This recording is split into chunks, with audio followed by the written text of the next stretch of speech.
Welcome to Key Conversations, where we talk about all the things to make you have a sustainable and fulfilling music career. My name is Cheryl B. Engelhardt, and this season is all about the process of producing, releasing, and promoting, maybe not in that order, a record.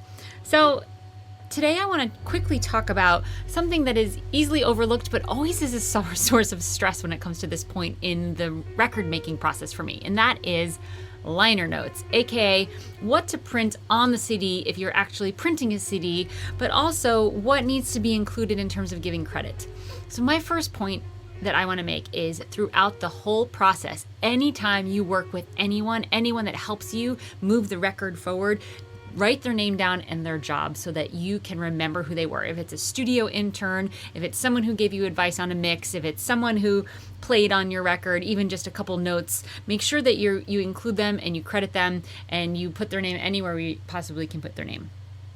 So there are a lot of different ways to do liner notes. In general, they used to be, you could have booklets where all the lyrics and stories behind the songs, or you can do something simple. So for the purpose of this podcast, I'm going to stick with the simple version, which is what I did for my record Luminary. And I just want to talk through all the things. The cover has to have the title of the song and your name. You cannot not have a title of the song in order to print it. I believe that iTunes doesn't let you have a titleless cover. So you want to always make sure that the rules are current, right? Cool. So the back, I personally like to have an album listing. This is where I put the track names. I also have the credits on the back of this. You can put them on the inside as well, but I have composed, performed, recorded by. I have the location in Ioannis, Greece. Produced and mixed by me in New York, mastered by Frank in Nashville, mixed consulting by J. Chris Griffin, album artwork, back photography, inside photography, cover photograph. And then I have the copyright 2020, my name, my LLC. I do write ASCAP in case someone is looking to license the music. And I say all rights reserved, unauthorized duplication is a violation of applicable laws. This is on the back with the website, imaluminary.com. I also have my UPC code, which is the barcode that you are given from disc makers or CD Baby, depending on where you submitted first. And they can both give those to you. On the inside, I actually did a dedication, and then I have thank yous. This is thank you to friends that had listened to the record and reviewed it. I have, people that I love, like my husband and my mom and my sister and my best friends that have really been supporting me. And then I have the residencies where I composed this and mixed this. I thank them. And then I have a little bit of a note on the inside, a note from me that tells the overall story, the motivation of the CD. This is just how I did it. There are multiple ways to do this. Some people love song lyrics.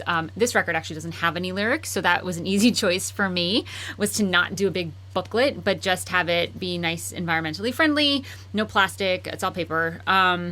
So you get to choose how you want to do your liner notes. I think it's really important to credit. It's so cool to see your name in a record that you worked on, especially if you're someone who is an intern or up and coming engineer. So make sure that you're thanking everyone that contributed to you. I think that's the biggest point of album notes right now, and liner notes.